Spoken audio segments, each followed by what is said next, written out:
Our monthly segment with Spirit, Healing, and Wellness, Spirit, Health, and Wellness here, that we do each and every month, and we take a particular aspect of our health, whether it's something going on with us physically, spiritually, mentally, however.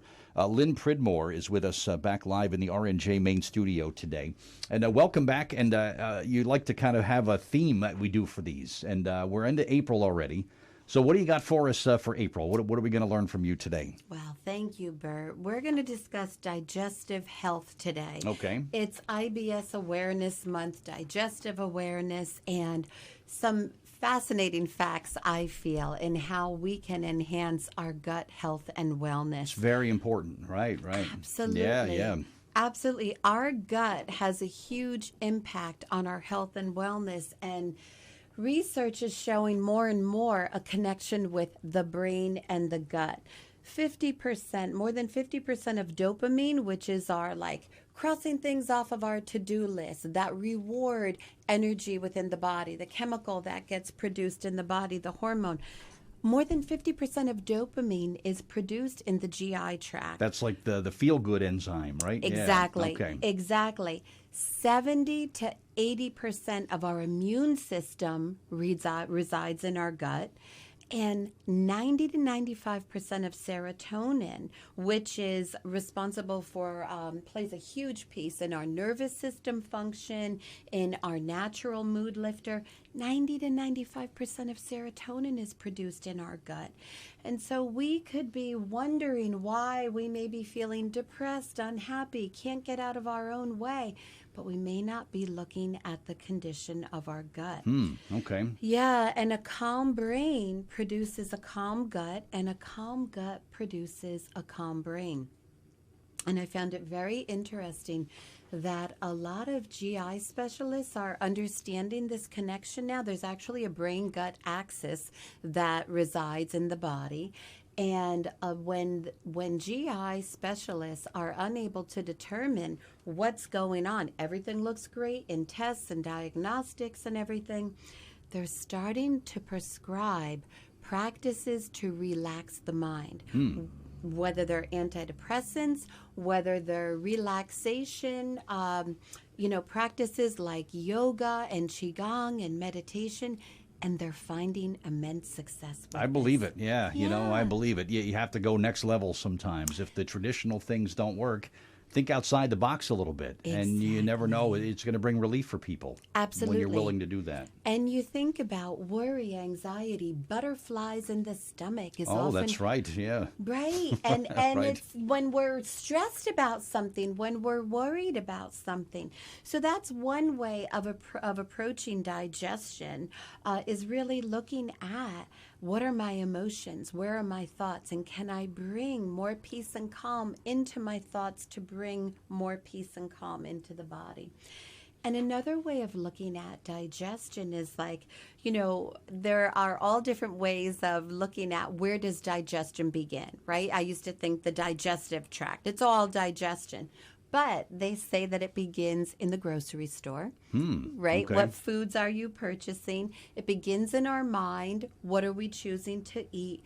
But what we may not realize is that digestion really begins in the mouth, because we have enzymes that are in our saliva that are needed in the digestive process. Sure, right. Yeah, so our oral health plays a huge piece in our health and wellness, because saliva contains electrolytes, enzymes, antibacterial compounds, beneficial bacteria.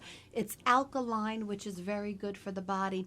So one of the best things I believe this, there are different thoughts about this, but it makes so much sense to me, not to drink water, alcohol, whatever it may be, tea, coffee, while we're eating. Really?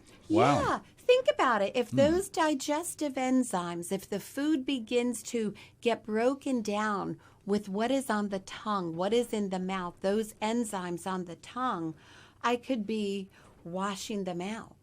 It's a new way of water. thinking, that's for sure. Mm-hmm. Okay. And actually, it goes back a long time ago. I love how these ancient practices are coming back now. Mm-hmm. That's like the mouth is like the on-ramp to the stomach, so that's kind of where you get started, right? Okay. That's interesting. Okay. Yeah. Exactly. So making sure that, our teeth, our gums, flossing, all these things, believe it or not, we may not think about it.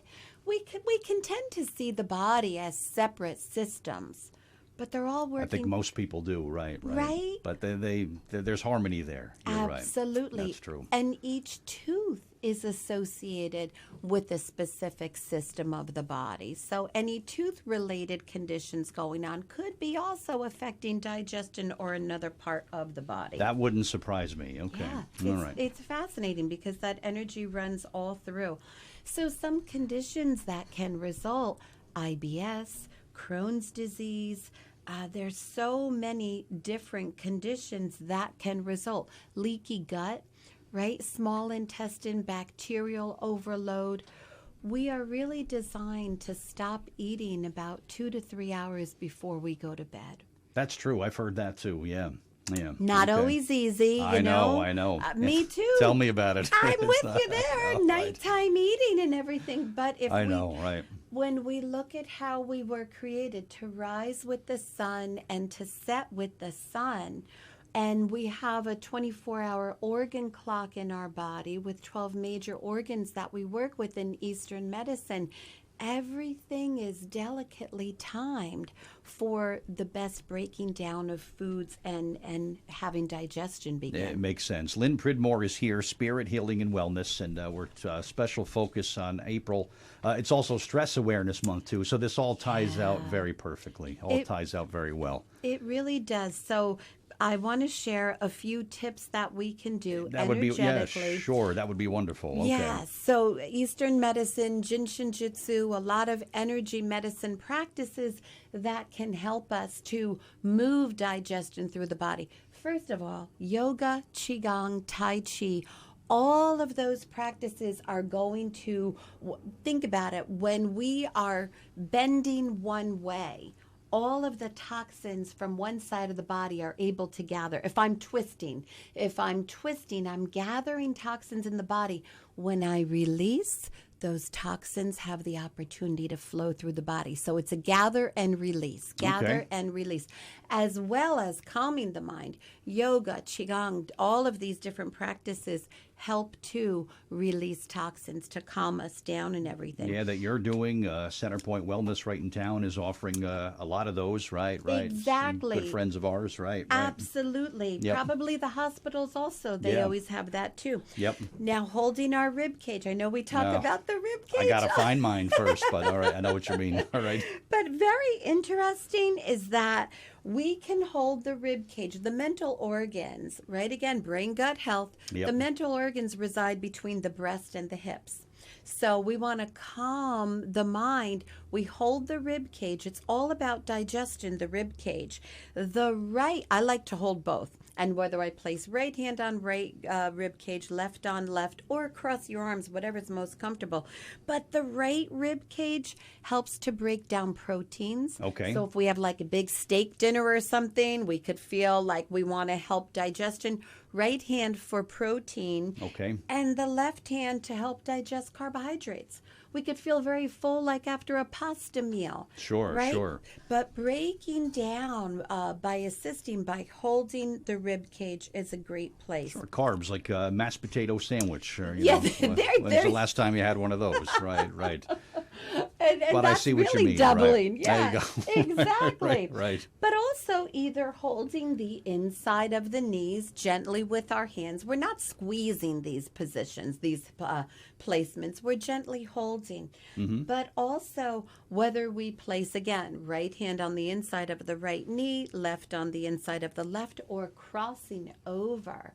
That helps to calm the mind. These two positions also, the rib cage and the inside of the knees, these can calm us so much that we can fall asleep. So they're great to hold right before bedtime. Okay. All right. Really good to know.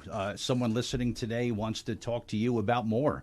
You have such a wealth of information of so many different things. Oh, it's my passion, Well, Bert. you help out so many people, too, whether it's our universities, our hospital systems, privately working with people. You do amazing work. So if someone wants to learn more about spirit healing, what do they do? Absolutely. They can go to my website, spiриthealingandwellness.com. they can email me, Lynn, Lynn, at spiриthealingandwellness.com.